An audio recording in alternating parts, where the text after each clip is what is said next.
Sou Alfredo Berens e vou compartilhar contigo o primeiro episódio do curso online Jangadas de Pedra. Este é um curso online em português no qual eu pretendo apresentar minhas ideias sobre a necessidade de adaptar a administração de origem americana à cultura do Brasil. Neste primeiro módulo, eu trato dos fundamentos da mentalidade americana, os mitos e as lendas que fazem os americanos serem o que é. Não é complicado, é bem acessível, é orientado a executivos e, embora seja em português, é apenas a narrativa de um curso online que, evidentemente, é acompanhado de imagens, clipes, etc. Porém, acho que esta apresentação, esta narrativa, no mínimo servirá como um abre-bocas aí para você comprar o curso online quando estiver pronto, mas também é uma forma, isso eu te digo com total sinceridade, de acessar uma informação que você não encontrará em nenhum outro lugar. Por isso espero que você desfrute disto aqui e também que me acompanhe nos próximos episódios. Este, Identidade e Comunicação, é o primeiro de 3 episódios que compõem o primeiro capítulo de Jangadas de Pedra, Mentalidade Americana. A comunicação é mais eficaz a partir de uma identidade compartilhada. E essa identidade é o que faz uma nação. E ela se constrói através de história, rememorando histórias que são comuns. Às vezes nem são verdadeiras, mas são úteis para construir a trama dessa sociedade. Porque ela ganha coesão com as histórias compartilhadas. Não são histórias de aqui, histórias de lá, de pessoas diferentes, não. São histórias em que as pessoas cresceram ouvindo elas. Por exemplo, foram escolhidas dentro do currículo das escolas e então são conhecidas por todos. E elas compõem a trama dessa sociedade. E o interessante é que se o líder não fala com uma mensagem clara e condizente com essas histórias, ele terá dificuldade em conseguir os seguidores. Pelo menos seguidores com o entusiasmo necessário para ele dirigir. Então vamos ver que histórias têm os americanos que são deles e menos nossas. Vamos estudar apenas brevemente os mitos que compõem a sociedade americana. Você tem um mito que é fundamental, que é o do cristianismo, mas principalmente do Antigo Testamento. É um país predominantemente protestante, ao contrário do Brasil. Então a ênfase colocada no Antigo Testamento é muito maior. E nele, Moisés é o grande personagem. Por isso é que Filler acredita que o profeta dos americanos é Moisés. Como é que ele chegou? Bom, chegou como chegaram os navegantes portugueses no Brasil, se encontram com os nativos e estabelecem algum tipo de relação. E que pessoas eram essas? Bom, elas tinham origem quáquero. Quáquero é uma denominação religiosa protestante que saiu da Inglaterra procurando maior liberdade religiosa. E ao chegar nos Estados Unidos, povoou aquilo que eram chamadas as colônias. E é realmente importante até os dias de hoje nos Estados Unidos. Ao ponto que é o nome de uma grande aveia que todo mundo conhece, a aveia Quaker, certo? Não é propriedade do movimento religioso quáquero, mas é um indicador do apelo que tem essa marca. É um apelo não apenas comercial, é um apelo que aparece no pop art americano, como por exemplo estamos vendo aqui. É importantíssimo e eles têm ainda muita força. Por exemplo, vocês devem lembrar do personagem de cartoons Popeye, né? Que tinha Olivia, etc., e ficava brigando. Popeye foi tirado da foto pelos quáqueros. Por quê? Porque Popeye, como característica do script, do cartoon, coloca o Popeye vencendo a resolução de conflitos na porrada. Bom, isso é contra a mensagem essencial dos quáqueros. Então, os quáqueros toleravam Popeye enquanto não estava misturado com a aveia quaker. Uma vez que entrou a aveia quaker na história de Popeye, os quáqueros protestaram mesmo sem ser donos da marca e foi retirado do cartoon. Essa dá uma ideia da força dessa mensagem. E qual é uma característica fundamental dessa mensagem? Bom, ela pregou a liberdade para todos, os habitantes do mundo. Talvez aqui esteja um pouco a raiz do messianismo americano de levar a democracia e o sistema republicano a outros países onde talvez não funcione tão bem.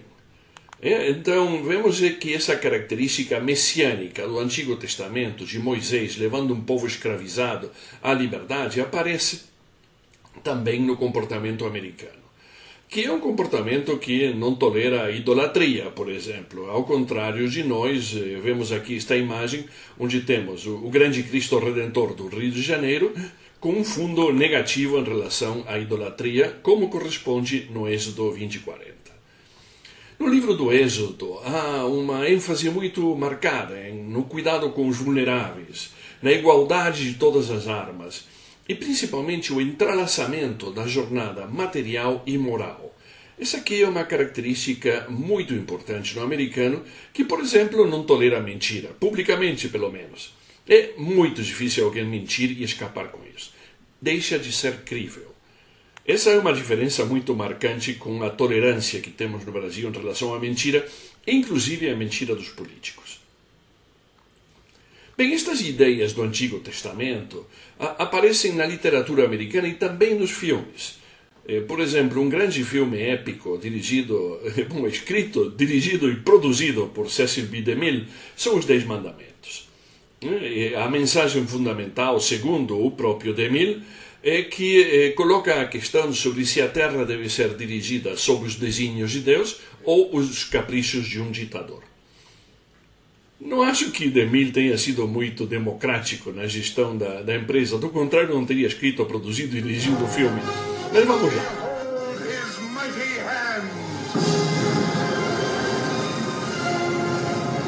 Paramount Pictures proudly presents Cecil B. DeMille's The Ten Commandments. Esse aqui é um episódio dos 10 Mandamentos, no qual Moisés abre as águas do Mar Vermelho para o povo escravizado chegar na Terra Prometida, onde haveria leite e mel. Bom, olha, pode ser uma metáfora sobre uma necessidade de levar um povo à liberdade, mas a metáfora é poderosa e ela é recuperada pelo Martin Luther King. Porque a metáfora, o mito, tem um grande poder de coalescência, de chamada.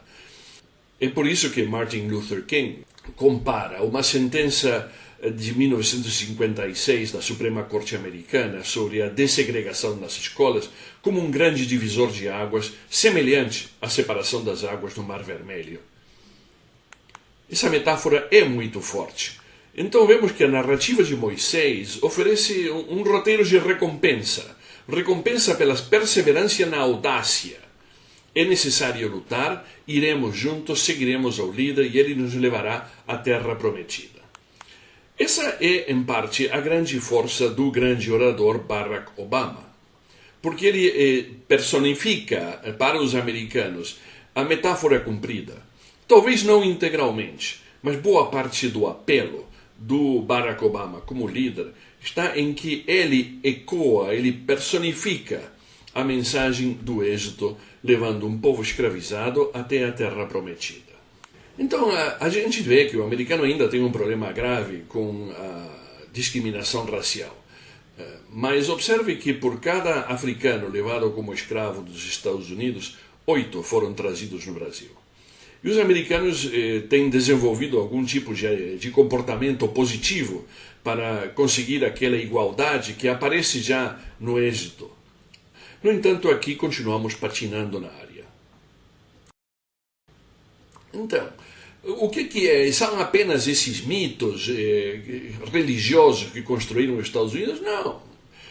Os americanos foram pensando etapas da sua luta de independência e permearam a literatura.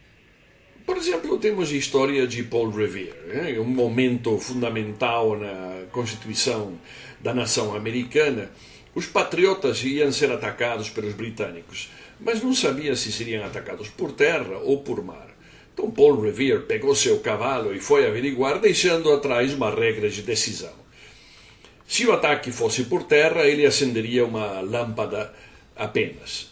Se o ataque fosse pelo mar, ele acenderia duas. Bom, isso teria salvo a nação americana.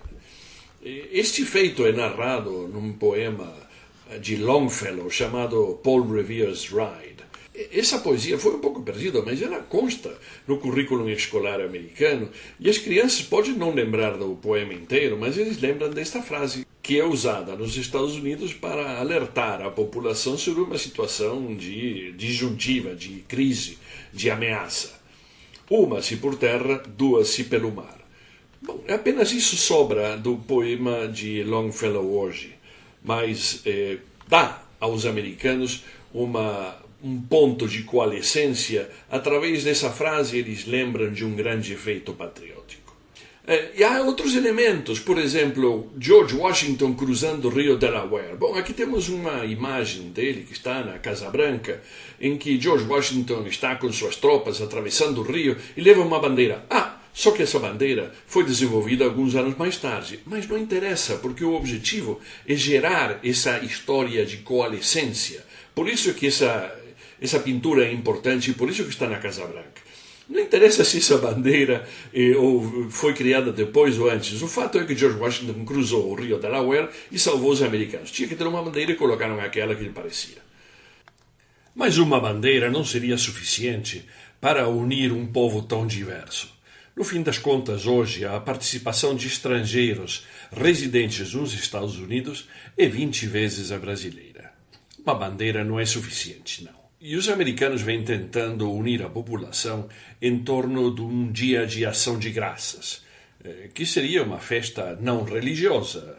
No fim das contas, os católicos têm Natal, os judeus Yom Kippur e outras religiões suas próprias festividades, mas unir todos em torno de uma única celebração apenas no dia de ação de graças, onde se celebra uma reunião de colonos com índios nativos que ajudaram os colonos a se alimentarem depois de um inverno particularmente rigoroso.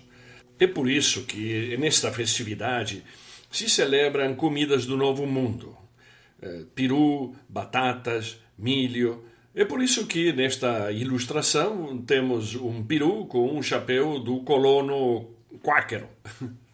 A amizade não durou muito tempo. Em 1650, em Jamestown, os índios da Virgínia mataram 350 colonos.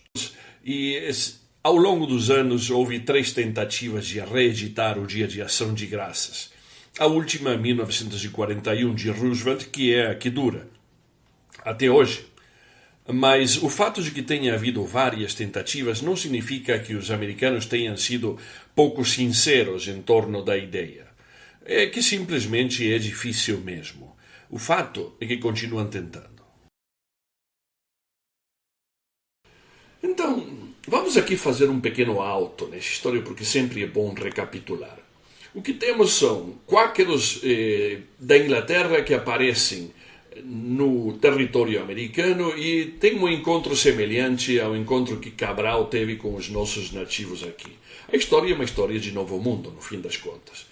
Mas os quáqueros trouxeram para o Novo Mundo americano um personagem fundamental que foi Moisés. Com isso daqui, eles geram uma sociedade que toma boa parte da sua mitologia do Antigo Testamento. Como, por exemplo, o sino da liberdade em Filadélfia, que tem uma frase do Levítico escrita no próprio sino. E as mensagens do Antigo Testamento são recuperadas nos movimentos progressistas americanos, como o de Martin Luther King. E acaba ecoando na aceitação de Barack Obama como presidente dos Estados Unidos, por 2 vezes. Bem, através dessas pinceladas, eu tentei mostrar a mitologia fundacional americana.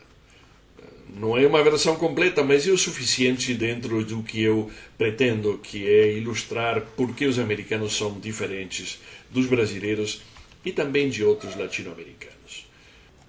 Este episódio sobre identidade de comunicação foi o primeiro do primeiro capítulo de Jangadas de Pedra. As lendas e os mitos tratados neste episódio encontrarão eco no segundo episódio sobre as histórias dos americanos. Histórias como Moby Dick, o Mágico de Oz, ou cartoons como Coyote e Papaléguas, Tom and Jerry, filmes como Cabaré e tantos outros. No terceiro episódio, trataremos dos aspectos sobre pragmatismo e perseverança que conferem à mentalidade americana um senso obsessivo que atribui a alcançar a meta uma importância muito maior do que o processo de chegar a ela. Sou Alfredo Behrens e você pode me contatar no Twitter através do meu endereço @0800Alfredo. Muito obrigado.